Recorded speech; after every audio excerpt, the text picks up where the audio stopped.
वाराणसी जो है वो शिव की नगरी है। पहली बात तो ये है। तो शिव के बारे में भी आप कहाँ भी खोजेंगे तो पहली नगरी ये शिव, तो पहला शिवलिंग यहाँ पे शिव का। उसके दर्शन करने से करोड़ों जन्मों के पाप होते हैं वो नाश हो जाते हैं, करोड़ों जन्मों के पास। क्योंकि शिव वो है, क्योंकि एक बार अगर शिव का दर्शन कर लिया जाए तो समझ लो कि आपकी पूरे की पूरी जो समस्या है पूरी की पूरी यहाँ वाराणसी यहाँ से ख़त्म हो जाती है। और दूसरा सबसे बेनिफिट वाला बात यहाँ पे ये है कि यहाँ पे गंगा बहुत शांत जा रही है। अगर आप इसमें से स्नान भी करोगे तो ऐसा कहा जाता है कि गंगा जो है सबको अति प्रिय है। तो सबसे पहले उसे बताया एक बात ने गए पार्वती को बिठाया है। तो गंगा में से जो चीज़ डालती है वो शुद्ध हो जाती है।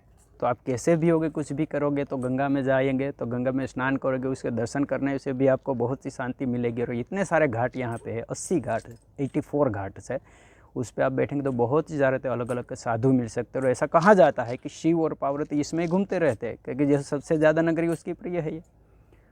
और दूसरी बात ये यहाँ पे ये देखिए, एक ये चीज़ आध्यात्मिक और देखा जाए तो ये शिव की नगरी तो है ही, पर दूसरे बहुत से ऐसे देखिए, काल भैरव का मंदिर है तो काल भैरव को यहाँ का कोतवाल निमित्त किया गया है, ठीक है। तो काल भैरव का दर्शन भी आप कर सकते हैं। तो वो शिव का एक रुद्र रूप है, उसके आप दर्शन करेंगे तो भी आपका बहुत अच्छा होगा।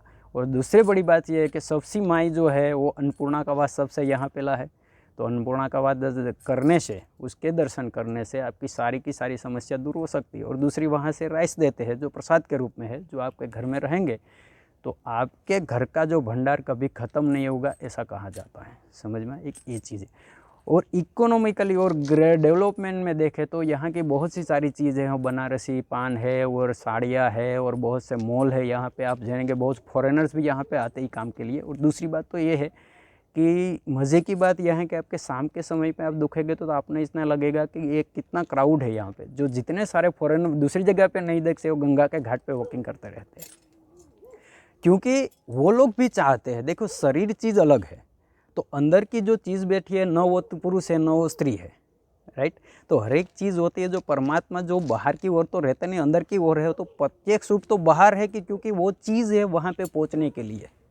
For example I can say that something one person is name is Rahul, right, but you don't know what is the Rahul, but I give you one picture, this is the Rahul, then you find out the Rahul, correct. This Shiv is that, Shiv is no more, Shiv is no more, so nothing. So no, I can so not say that कि Shiv is God, because इस परे means that कि वो जो हम सोचते हैं उससे भी परे, उसको देव भी नहीं कहा जाए, क्या है किसी को पता ही नहीं है।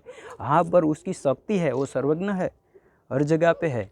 जैसी अलग अलग है, दुर्गा माई है, काली माई है, और हर जी माई है जो कुछ की कुलदेवी होती है वो शिव का ही अंश है।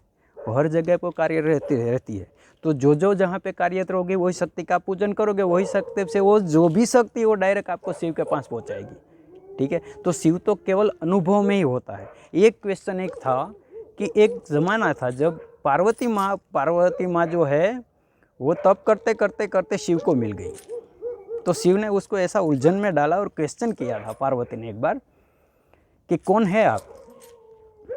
तब शिव ने बहुत ही सुंदर जवाब दिया था कि मैं वो हूँ जो नहीं हूँ, जो नहीं हूँ वो मैं हूँ। दृष्टिगोचर है वो सृष्टि है, जो आपको दिखाई देता है वो सृष्टि है, जो सृष्टि से परे है वो मैं हूँ। शब्द है वो श्रव्य है, जो मैं बोलता हूँ वो शब्द है, वो श्रव्य आप सुनाई देता है मैं जो बोलता हूँ, पर जो शब्द अतीत में पड़ा है वो मैं हूँ। क्योंकि मेरे सुनने के बाद आप मुझे बारे में सोचोगे वो मैं हूँ, वो मैं शिव हूँ। तब जाके पार्वती ने बोला कि मैं कौन हूँ वो बताओ। तभी शिव ने बोला कि जो मैं हूँ वो तुम हो और मैं हूँ। बम बम बोल, जय भोलेनाथ।